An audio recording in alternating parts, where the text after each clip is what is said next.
సరస్వతి పుష్కరాల అంశంలో ఎండోమెంట్ శాఖ చాలా వివరణాత్మకంగా అన్ని విషయాలను చెప్పడం జరిగింది.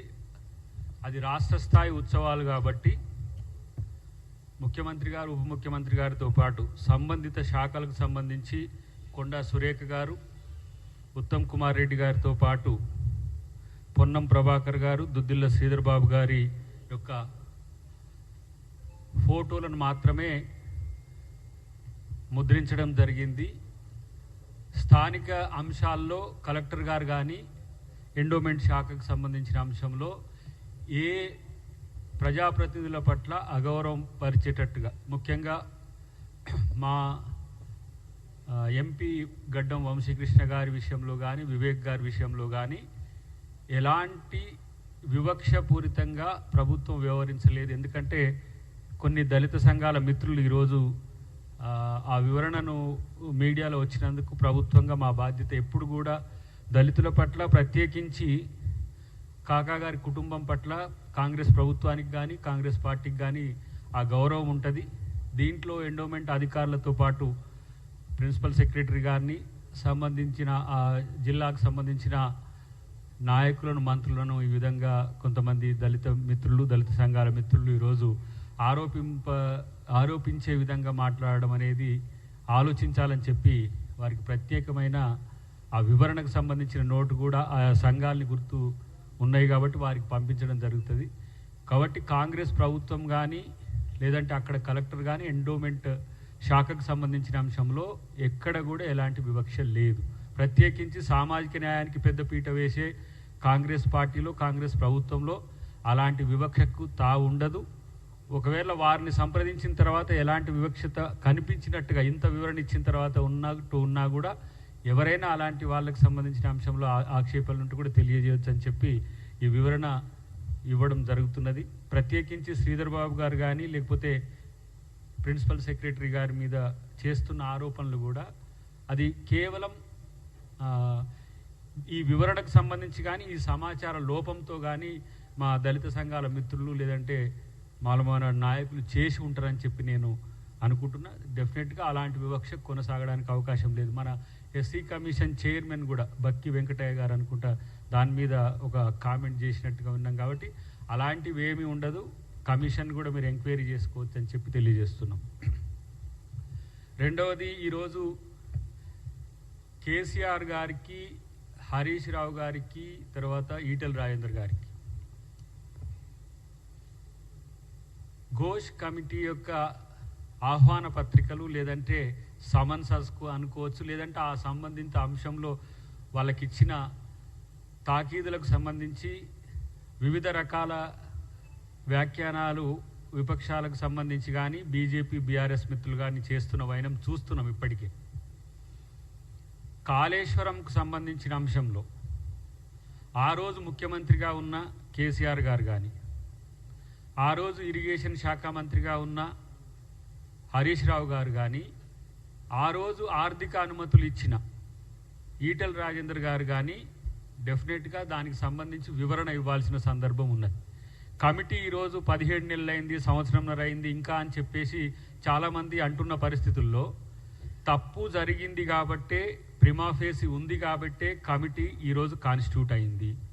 కమిటీ కాన్స్టిట్యూట్ అయిన తర్వాత దానికి సంబంధించిన వివరణల కొరకు వెళ్తున్నప్పుడు ప్రత్యేకించి ఆ రోజు డిజైనర్గా లేకపోతే తన రక్తము, తన మైండ్ పెట్టినని చెప్పిన కేసీఆర్ గారు కూడా దాని మీద సమాచారం ఇవ్వాల్సిన అవసరం ఉంది. ఎందుకంటే ప్రతి ఒక్కరు కూడా వేలు కేసీఆర్ గారి వైపు చూపుతున్న పరిస్థితి. కాంగ్రెస్ ప్రభుత్వం కమిషన్ వేయడం వెనుక ఒక ప్రధానమైన ఉద్దేశం ఉంది. ఉత్తగానే బట్టగాల్చి మీదేసి ఏదో రాజకీయ కక్ష సాధింపు కొరకు చేయలేదు. సాంకేతిక అంశాలు, ఆర్థిక అంశాలు, అవినీతికి సంబంధించిన అక్రమాలకు సంబంధించిన వివరణ తేలినాకనే బాధ్యుల పట్ల చర్యలు తీసుకోవాలని ఒక డెమోక్రటిక్ ఒక వాల్యూస్తోనే ఈరోజు ఆ కమిషన్ వేయడం జరిగింది. ఎక్స్టెన్షన్ అనేది కూడా చాలా లోతైన అధ్యయనం జరుగుతున్నది అక్కడ. ఇప్పుడు డ్యామ్ సేఫ్టీ ఏజెన్సీ అథారిటీ నుంచి మొదలు పెడితే ప్రతి ఒక్క అంశంలో, పర్యావరణ అనుమతుల నుంచి మొదలు పెడితే, ఎన్జిటి నేషనల్ గ్రీన్ ట్రిబ్యునల్ నుంచి మొదలు పెడితే ప్రతి ఒక్క అంశంలో సాంకేతిక అంశాలను పరిశీలించడానికి సమయం పట్టింది తప్పితే ఎమ్మటే ప్రభుత్వం రాగానే ఏదో కేసీఆర్ని అరెస్ట్ చేసి జైలు వేసి పడేయాలన్నట్టుగా కొంతమంది, లేకపోతే అరెస్ట్ చేస్తారని అనుకున్నామని కొంతమంది, చేస్తలేరు కాబట్టి మీరు బీఆర్ఎస్తో పొత్తుకున్నామని ఏంది అవగాహనతో ఉన్నారు కొంతమంది, కేంద్రంతోనే కాంగ్రెస్ ప్రభుత్వం మిలాఖతయ్య కేసీఆర్ని అరెస్ట్ చేస్తలేరని కొంతమంది అంటున్నారు. నేను ఈరోజు ఒక ఆరోపణ చేస్తున్నా. ఈటెల రాజేందర్ గారిని కేసీఆర్ గారే ఉద్దేశపూర్వకంగా బీజేపీలకు పంపించిండ్రా? మరి ఆ రోజు అంత ప్రాధాన్యత ఉన్న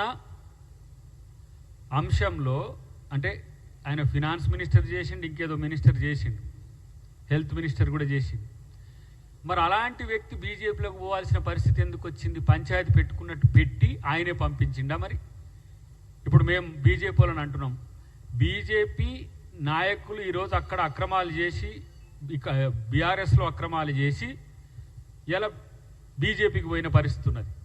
ఇలా మరి ఈటెల రాజేందర్ గారిని బీజేపీ కాపాడుతుందా, బీఆర్ఎస్ కాపాడుతుందా?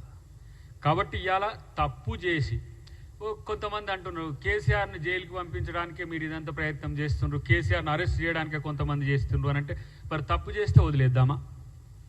ఈరోజు ఉత్తమ్ కుమార్ రెడ్డి గారి యొక్క అంచనా ప్రకారం పెద్ద ఎత్తున ఆ 7 పిల్లర్లకు సంబంధించి రిపేర్స్ జరగాలని అంటున్నారు.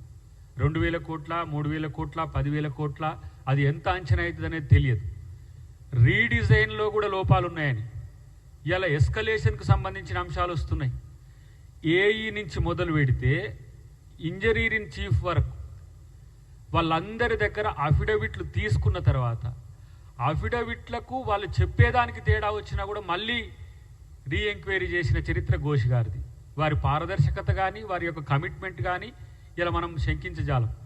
ఒక ఆయన అంటున్నాడు, ఇప్పుడే నేను ఒక ఏదో డిబేట్లో ఉంటే, మీరు పవర్ మీద కూడా ఇట్లే కమిషన్ వేసిండ్రు, కేసీఆర్ గారు ఒక లేఖ రాస్తే మొత్తం దాని పని అయిపోయింది, ఇప్పుడు దీనికి కూడా ఒక లేఖ రాసేస్తే అయిపోద్ది అంటే, లేఖే రాసుకో, లేకపోతే నువ్వేమైనా చేసుకో. నువ్వు తప్పు చేస్తే నువ్వు అమెరికాకు పోయినా లేకపోతే ఇంకెక్కడికి పోయినా సరే ముద్దాయి అయి ఉంటే, తప్పు చేసి ఉంటే ఎవరైనా జైలుకు పోవాల్సిందే.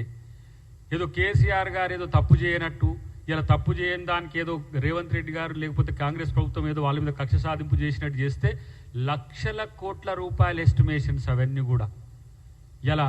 ఎందుకంటే పాలమూరు రంగారెడ్డి కానీ, కాళేశ్వరం కానీ, ఇతరాత్ర ప్యాకేజెస్కు సంబంధించిన అంశంలో వాళ్ళు ఖర్చు చేసింది 1,00,000 కోట్లు కావచ్చు కాక, మొత్తం వాళ్ళు ప్రాజెక్టుల కొరకు ఎస్టిమేషన్స్ చూడండి 2-3 లక్షల కోట్లకు మొత్తం పూర్తి స్థాయిలో తెలంగాణలో మొత్తం రీడిజైన్ పేరుతో ఇలా కేసీఆర్ తాను పాలిస్తున్న రోజుల్లోనే మొత్తం రీడిజైన్ జరగాలని చెప్పి ఒక ఉద్దేశపూర్వకమైన, ఒక రకంగా చెప్పాలంటే ఒక పెద్ద ఆయన ఇప్పుడే అంటున్నాడు, తెలంగాణను కేసీఆర్ దొంగల దొడ్డిగా మార్చిండు, దోచుకునేటోళ్లకు ఆశ్రయంగా మార్చిండు. తెలంగాణలో 7 లక్షల కోట్ల పైచిలకు అప్పులు చేసి తగుదునమ్మా అని చెప్పి ఇలా శ్రీరంగ నీతులు చెప్తున్నారు వాళ్ళు.